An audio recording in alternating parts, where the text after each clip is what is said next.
नमस्कार, disclosure with Vinod में आपका स्वागत है। आज हमारे साथ डिस्क्लोज करेंगे इंजीनियर गुलाम अली खटाना, जो एमपी हैं राज्यसभा। खटाना साहब, आपका स्वागत है।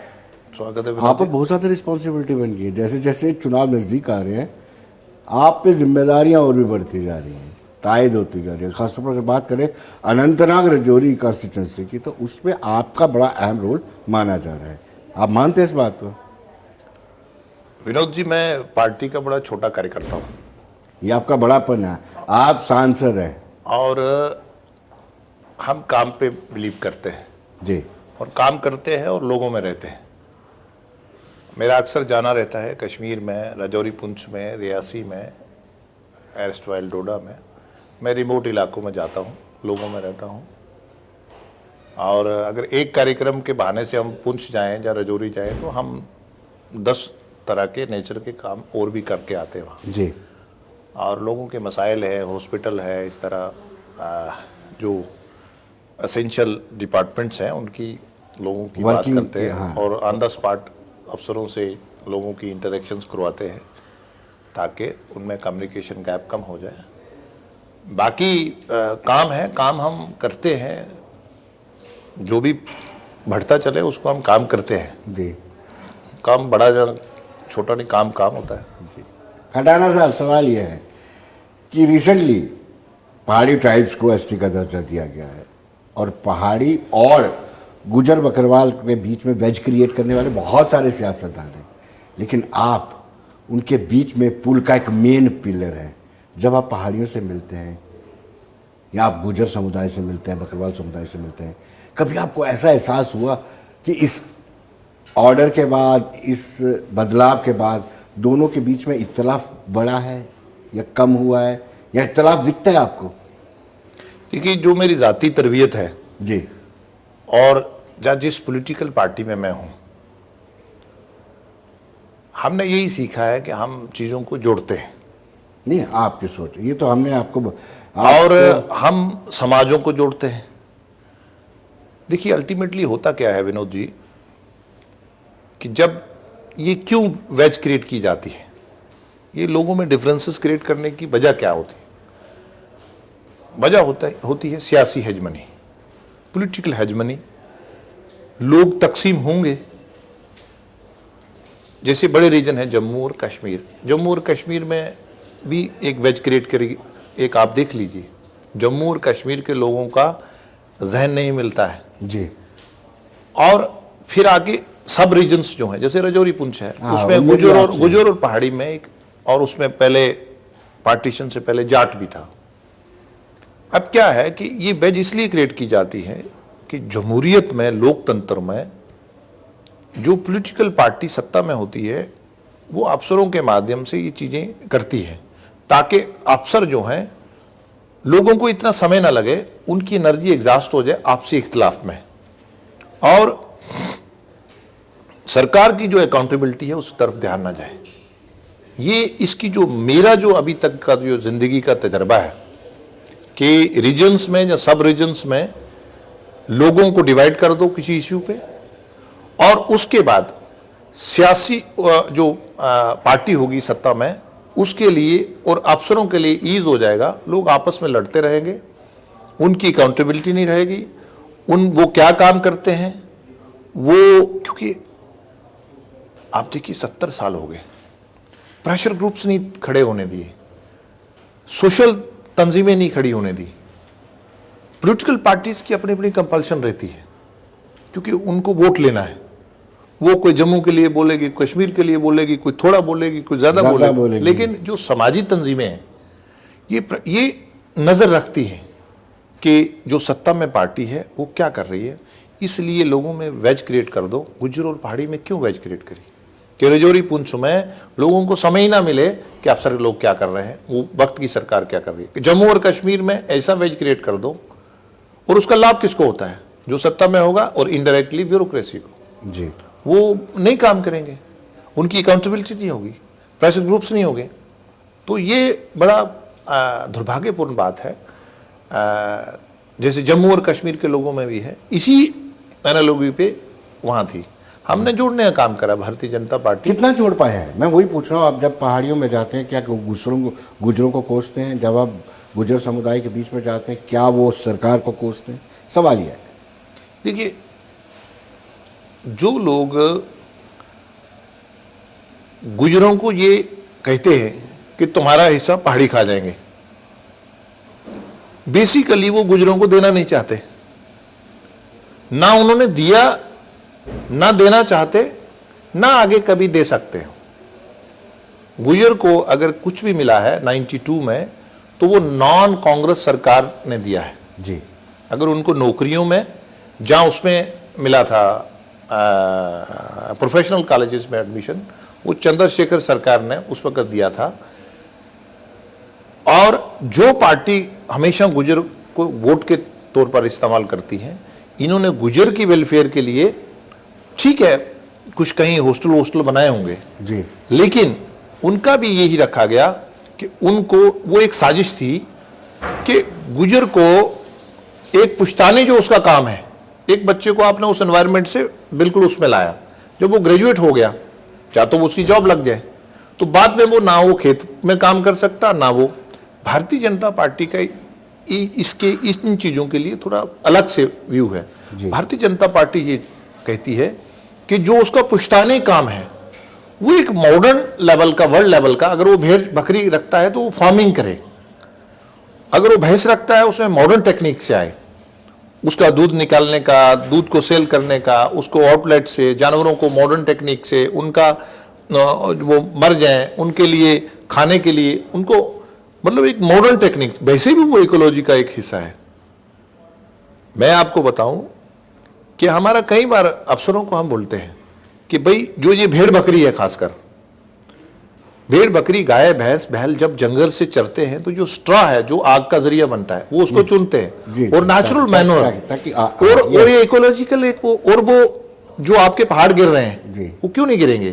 क्योंकि वो इसलिए नहीं गिरेंगे क्योंकि वो ट्रिम करेंगे दरख्त को, दरख्त नीचे जाएंगे, धूप लगेगी। तो मेरा कहने का मकसद है कि हमारा ये है कि ट्राइबल कोई भी हो, जम्मू कश्मीर का कोई भी आदमी हो, वो नौकरी पे, हम उनसे बर्तन साफ करवाएं, वो नौकरी पे उसको 500 रुपए की नौकरी दे दे अढ़ाक पे। अब ये अढ़ाक का पिछले 30 साल का इतना स्टॉक, इतना नौजवानों का हिस्सा इन्होंने करा है, हम एक एक करके उसको बाहर निकाल रहे। और कई बार एलजी प्रशासन से मेरा, और चीफ सेक्रेटरी साहब से, और एचएम साहब से मेरी गुस्सा हो जाता हूं कि जनाब हमने तो इनको नहीं करा है इनके साथ साल, लेकिन ये मैं आपको बताऊं, साक्षर भारत मिशन कई 8 में बंद हो गया, बुजुर्गों को पढ़ाना था, 2000 रुपया पर मंथ था, लेकिन हमने एलजी प्रशासन से उनका 17 करोड़ रुपया भी बनवाया, उनको कोई उम्मीद ही नहीं थी जी। ये आपका एनवाईसी वाले हैं, आपका ये जो रहबर वाले हैं, आपका जो सीजनल टीचर्स हैं, इस तरह करके उन्होंने एहसाल करा है नौजवान का। भारतीय जनता पार्टी का इसके लिए विजन बड़ा डिफरेंट है। देश के वजीर आजम नरेंद्र मोदी जी कहते हैं कि हमारा जो बच्चा है वो साइंस में भी हो, मैथमेटिक्स भी पढ़े, और वो अपना जो पुश्तानी काम है उसको भी मॉडर्न तरीके से करे, ये हमारा विजन है। और वो नौकरी देने वाला बने, ना कि नौकरी के लिए वो दरबदर फिरे, वो स्टार्टअप स्टैंड अप के जरिए अपना जो उसका खानदानी काम है। में मेरा ये कहना था खटाना साहब, क्या पहाड़ी ट्राइब्स का वोट बीजेपी को मिलेगा? क्या गुर्जर समुदाय अपनी नाराजगी व्यक्त करके एंटी बीजेपी वोट डालेगा? देखिए, भारतीय जनता पार्टी ने कभी भी ये नहीं सोचा है कि हम वहां से पॉलिटिकल नर्चरिंग करेंगे, कि हम उनको पहाड़ी को एसटी देंगे तो वो हमारे वोट बैंक बनेगा। अमूमन सारी सियासी जमातें तो इसीलिए करती हैं, करती भारतीय जनता पार्टी अलग नहीं, भारतीय जनता पार्टी देश को हित में रख के करती है, दुनिया को लीड करने के हित को रख के करती है, ट्रांसपेरेंसी को हित में रख के करती है। हम एक कमजोर इकोनॉमी से 11वें नंबर से 5वें नंबर पे हम कैसे आगे, और अभी दुनिया की हम कैसे बड़ी एक मैशियत बने, हम उस सोच रख के करते हैं। हम सबको, सब लोगों को ह्यूमन रिसोर्स समझते हैं। हम उनके लिए दिन रात, हमारा प्राइम मिनिस्टर सोचता है कि हर तबके के लिए, हर सेक्शन के लिए। आपने देखा होगा कि कभी किसी ने कश्मीर में ओबीसी का सर्वे भी नहीं करवाया कभी किसी ने। हमें ओबीसी कैसे दिख गया कश्मीर का? हमें वो काम करने वाला कैसे दिख गया कि ये कारपेंटरी का काम करता है, ये नाई की दुकान चलाता है। Yes. ये हमें कैसे दिख गया कि ये मुस्लिम मेजॉरिटी जम्मू कश्मीर इलाका है, उसमें हमने 5 लाख मजदूर से अब्दुल्ला मुफ्ती तक सबको फ्री दे दिया। हमें कैसे याद आ गया? हमें कैसे याद आ गया? इधर विनोद जी मैं बताऊं कि यहाँ 1 लाख का ठेका होता था जी, वो 2 करोड़ 5 करोड़ पे खत्म होता था। यहाँ 100 रुपया दिल्ली से आता था, 10 रुपये जमीन पे। उनके प्राइम मिनिस्टर्स ने बोला है, आज देश के वजीर आजम जब नरेंद्र मोदी जी बने, अगर एक सरपंच का सालाना 23 लाख कुछ हजार आया तो 23 लाख कुछ हजार ही उसके अकाउंट में डाला हमने। अगर किसान को 6,000 रुपया हम दे रहे हैं तो उसके अकाउंट में सीधा दे रहे हैं। अगर हम किसी को, हम देखिए ये बड़ी दुर्भाग्यपूर्ण बात है कि लोग हर चीज को सियासत के साथ जोड़ते हैं। हमारा कभी दूर दूर तक ये नहीं है कि हमें गुजर भी हमारा है, पहाड़ी भी हमारा है, ओबीसी भी हमारा है, कश्मीर का कश्मीरी भी हमारा है, जम्मू का डोगरा भी हमारा है, जो और कोई माइक्रो सेक्शन है वो भी हमारी। हम इन चीजों को नहीं देखते हैं। हम ये देखते हैं अमन कैसे आए जी, हम देखते हैं कि इनका टूरिस्ट कैसे बढ़े, हम इनको देखते हैं कि इनका रोजगार कैसे बढ़े, हम देखते हैं कि इनके खेत खलियान कैसे, ये लोग खेत में काम कैसे करें। अमन होगा तो खेत में काम करेंगे। हम सोचते हैं रेडी फड़ी वाला जो है वो अपना रोजगार, उसके लिए प्राइम मिनिस्टर सोचता है। हम ये सोचते हैं पिछले 30 साल का जो बच्चों के, कश्मीर के खासकर बच्चों का, उनका स्ट्रेस कैसे खत्म हो, वो उनका वो उनके स्कूल में खेल का मैदान कैसे हो। आप सोचते हैं, बीजेपी सोचती है, लेकिन जब बीजेपी मंदिर मस्जिद की बात करती है, ट्रिपल तलाक की बात करती है, या फिर सिटीजनशिप अमेंडमेंट एक्ट की बात करती है, क्या आपको लगता है कि कश्मीर का मुस्लिम कम्युनिटी जो है कमल के फूल को ऑप्ट करेगी? देखिए आपने 3 बातें करी एक ही सांस में। ट्रिपल तलाक आपने कहा, एक आपने कोई मंदिर मस्जिद कहा, और तीसरा कौन सा कहा? सिटीजन जो एक्ट है। देखिए मेरी बात सुनिए विनोद जी, मैं बड़ा साफ और बड़ा सीधा आपको बता दूं कि ट्रिपल तलाक का मैंने, जो बड़े बड़े स्कॉलर्स हैं, जो बड़े बड़े इस्लामिक देश हैं, प्राइम मिनिस्टर ने कुछ नहीं करा है, उन्होंने वही करा है जो उनको कुरान ने दिया है। जो कुरान से साबित है वही, हाँ, जो पॉलिटिकल पार्टियों को सूट करता है वो नहीं किया है। मुझे बताइए ना, कुरान उनको ले है ना, कोई आयत ले आए ना जो प्राइम मिनिस्टर ने कुरान के खिलाफ करा है। मतलब लोगों को बेवकूफ बनाने की क्या जरूरत है जी। दूसरा बात आपने कौन सी बात करी? मंदिर मस्जिद की बात कर रहे थे। मुझे बताइए, देश में यहाँ हमारा 80% हिंदू मेजॉरिटी देश है। पिछले 1 सदी से ज्यादा का पेचीदा मसला था। वो चाहते तो हुल्लड़बाजी से बनाते।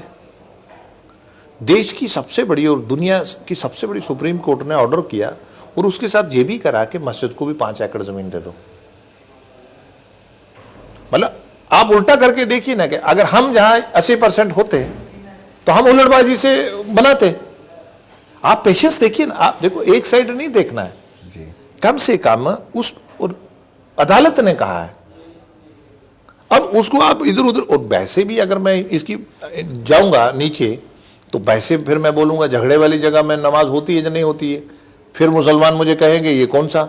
अब मुसलमानों को जब इंजीनियर रशीद जाके गाय ज़बा करता है लाल चौक में, तो कोई मुसलमान हिकमत वाला बोलता ही नहीं है कि यार ये फर्ज नहीं है, यार ये वाजिब नहीं है, बिल्कुल यार ये सुन्नत नहीं है जी, यार ये मुस्तहब नहीं है।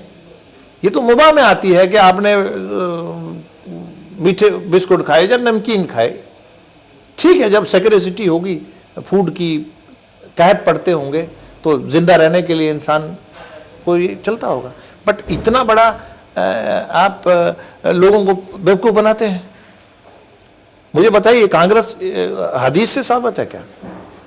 एक निज़ाम है जमहूरियत, ये एक लोगों की आउटरीच होती है ताकि लोगों को डायरेक्ट उसका जो उसका प्रोग्राम्स हैं उसको वो डायरेक्ट ले सकें। जी। ये फालतू की, मतलब फालतू की, आप सिटीजन अमेंडमेंट उसकी बात कर रहे हैं। मुझे बताइए विक्टिम कौन है? आप ले आइए, मुझे दरखास्त डलवाइए ना कि पाकिस्तान में, बांग्लादेश, उसमें अफगानिस्तान में इतने मुसलमान विक्टिम हैं, हम होम मिनिस्टर से, प्राइम मिनिस्टर से बात करेंगे कि उन पे तशद्दुद होता है, हम करेंगे ना बात। मतलब प्रोपेगेंडा खड़ा करने की क्या जरूरत है? जो वो विक्टिम है तो वो आते हैं ना। अब उनके लिए वेलफेयर, हम किस लिए, हमें लोगों ने वोट दिया है? जो हमारे इर्द, अगर मुसलमान वहां विक्टिम है तो हम होम मिनिस्टर से, प्राइम मिनिस्टर से बात करेंगे।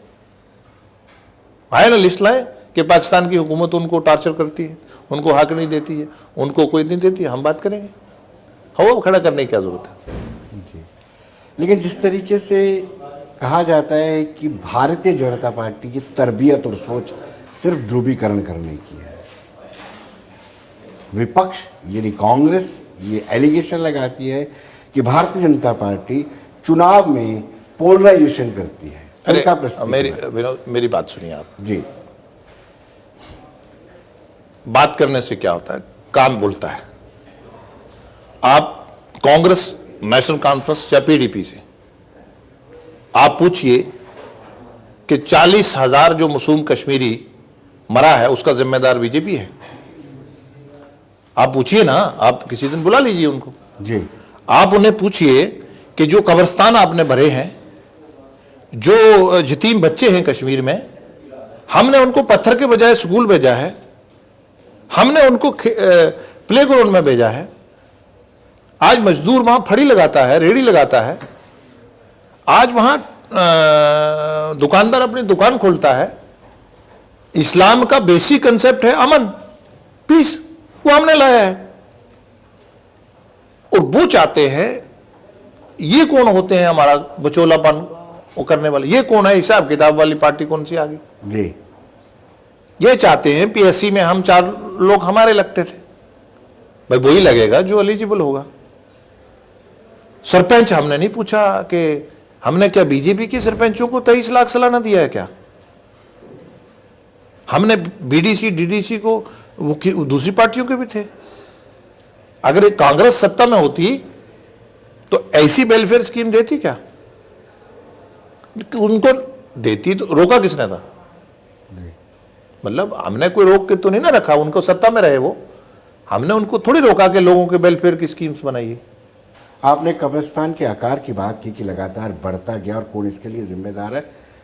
कल ही बयान आया है पीपल्स कॉन्फ्रेंस के सजाद गनी लोन का, उनका कहना है कि 1987 में जो रिगिंग हुई थी वो एक कारण था आतंकवाद का, और उन्होंने कहा है कि डॉक्टर फारूक अब्दुल्ला और कांग्रेस के बड़े नेता जो उस वक्त वहाँ पे मौजूद थे और ऐसे अधिकारी जिन्होंने इलेक्शन कंडक्ट करे उनके खिलाफ एफआईआर लगनी चाहिए। आपकी क्या राय है? देखिए, मैं, आप मेरी पार्लियामेंट की स्पीच देख लीजिए। आप अगर यहां बुरे मवारक चोरी हुआ, कांग्रेस रिस्पॉन्सिबल है। अगर यहां शिया सुन्नी फसाद हुआ, कांग्रेस जिम्मेदार है। अगर यहां 47 में जम्मू में कत्ल गारत हुई, उसकी कांग्रेस जिम्मेदार है। सिर्फ 40,000 की नहीं है एफआईआर।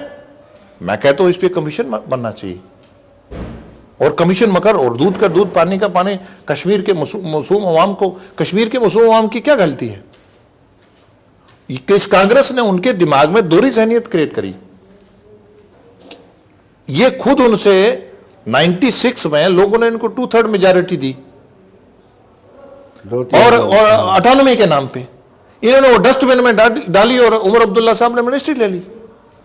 ये जम्मू कश्मीर के लोगों को भेड़ बकरी समझते हैं। ये उस भेड़ बकरी भी कीमती चीज है जी, ये उससे भी वो समझते हैं। ये Z++ सिक्योरिटी में रहते हैं और गरीब के बच्चे, अपने बच्चों को कैम्ब्रिज और कहां कहां पढ़ाते हैं और गरीब के बच्चों को पत्थर मारता रहे। देश का प्राइम मिनिस्टर नरेंद्र मोदी जी आज अरब मुल्कों के साथ, हमारा सऊदी अरेबिया से रिश्ता देखिए कितना करीबी है जी। आज दुबई से देखिए। खरान साहब, आपको लगता है कि इन्होंने पहले जो यूनियन गवर्नमेंट्स होती रही उनको ब्लैकमेल किया, धमकाया, पत्थरबाजी और अलगाववाद के नाम पर, पत्थरबाजी बढ़ जाएगी, ऐसा कीजिए, अलगाववाद बढ़ जाएगा? आप देखिए ना, जब नरसिम्हा राव जी प्राइम मिनिस्टर थे, तो डॉक्टर फारूक अब्दुल्ला इंग्लैंड में थे, तो उधर से बार्गेनिंग कर रहे थे। वो प्राइम मिनिस्टर साउथ अफ्रीका से कह रहे थे sky is the limit, sky is the limit, मतलब जम्मू कश्मीर को हम कुछ भी दे सकते हैं जी। और फारूक अब्दुल्ला साहब बार्गेनिंग कर रहे थे कि जीतूं या हारूं 96 में चीफ मिनिस्टर मैं बनूंगा। मुझे बताइए कि कांग्रेस की प्रॉक्सी है नेशनल कॉन्फ्रेंस, मुस्लिम कॉन्फ्रेंस से नेशनल कॉन्फ्रेंस प्रॉक्सी के तौर पे बनाई। जम्मू का मुसलमान पावरफुल था, जम्मू के मुसलमान का मर्डर क्यों करवाया?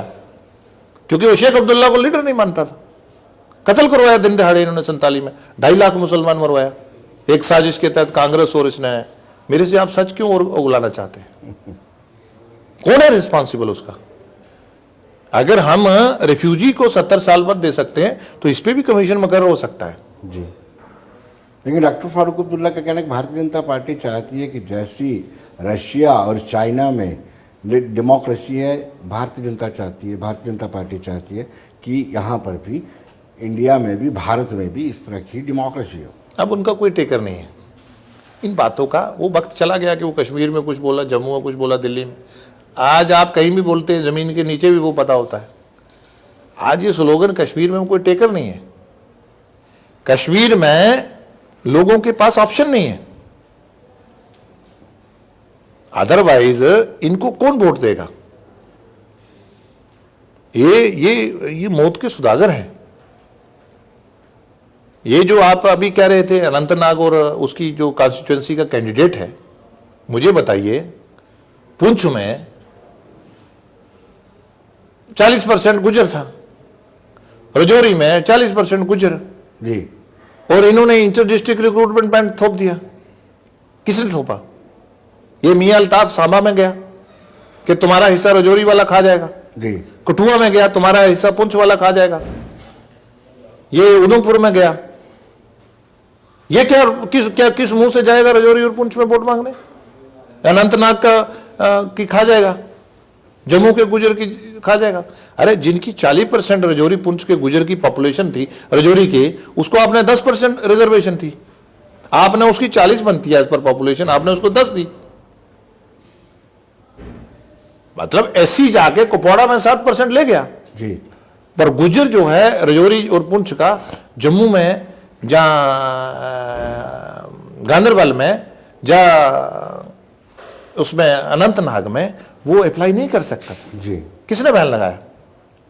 गुलाम अली ने लगाया। खटाना साहब, ये जो पीडीपी और एनसी के आपस में तनातनी चल रही है, क्या देखते हैं? वर्चस्व की लड़ाई है।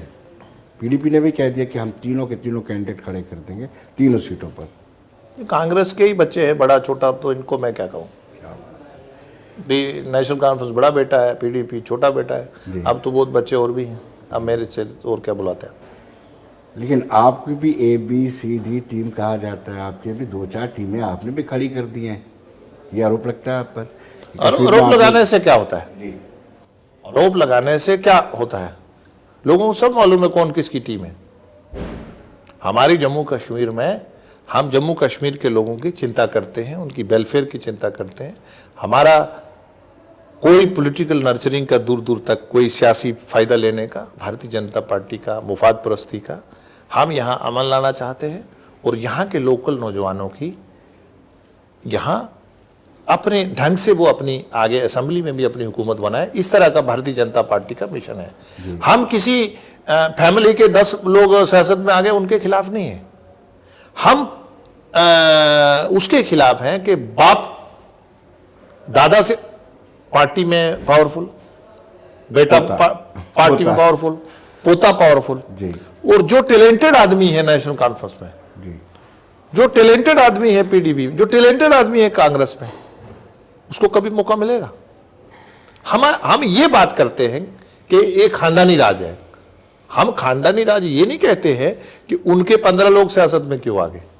हम कहते हैं कि जो बाकी लोग हैं, अब मैं सियासत में हूं तो मेरे बेटे की से हो पॉलिटिकल पार्टी में, मेरे पोते की हो, तो जो मेरे साथ हजारों की तादाद में लोग चल रहे हैं, क्या उनमें एक भी टैलेंटेड नहीं है?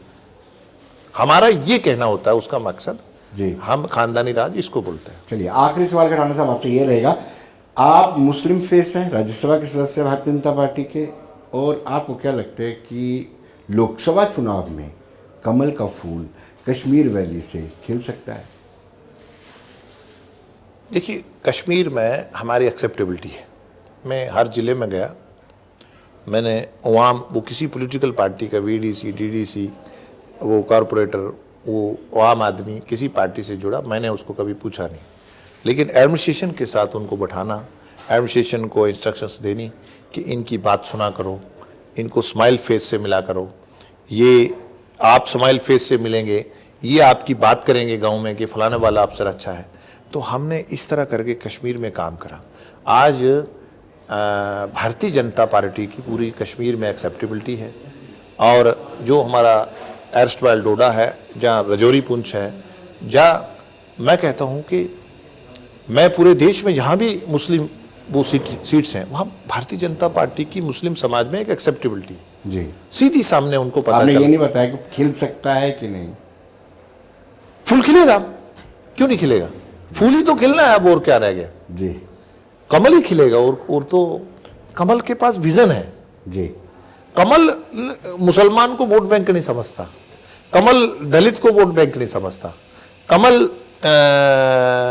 ओबीसी को वोट बैंक नहीं समझता, कमल अपर जात कास्ट में कोई गरीब लोग हैं उनको वोट बैंक नहीं समझता, कमल अपर जात में कोई टॉप के लोग हैं।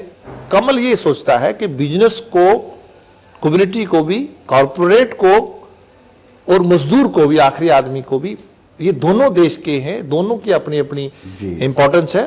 ये देश को आगे लेके चलना है, और टेक्नोलॉजी को भी और एनवायरनमेंट को, वातावरण को भी साथ लेके चलना है। इसलिए कमल का ये विजन है। कमल जो है वो सब रीजन में नहीं फंसता, कमल जो है वो जात पात में नहीं फंसता। कमल का फूल इसलिए खिलेगा क्योंकि वो रिलीजन में नहीं फंसता, इसलिए वो इन चीजों से बालातर है, ऊपर है। इसलिए कमल ने के मन में ये है कि मुसलमान जो है एक हाथ में कंप्यूटर रखे और एक में कुरान रखे। इनके पास सौदा ये है, इनके पास सौदा क्या है? मुसलमान बैकवर्ड बने, मुसलमान माफिया बने, मुसलमान अपना हक ना मांगे, मुसलमान उस स्टेट का या उसका हिस्सेदार ना बने, वो सिर्फ एक वोट बैंक तक रहे। ये अब मुसलमानों को समझ आ गया। जी, खटाना साहब बहुत बहुत शुक्रिया आपका, बहुत अच्छा लगा आप स्टूडियो में। शुक्रिया। तो दर्शकों बनिए रहे देश दुनिया की खबरों के लिए, मुझे दीजिए इजाजत। नमस्कार।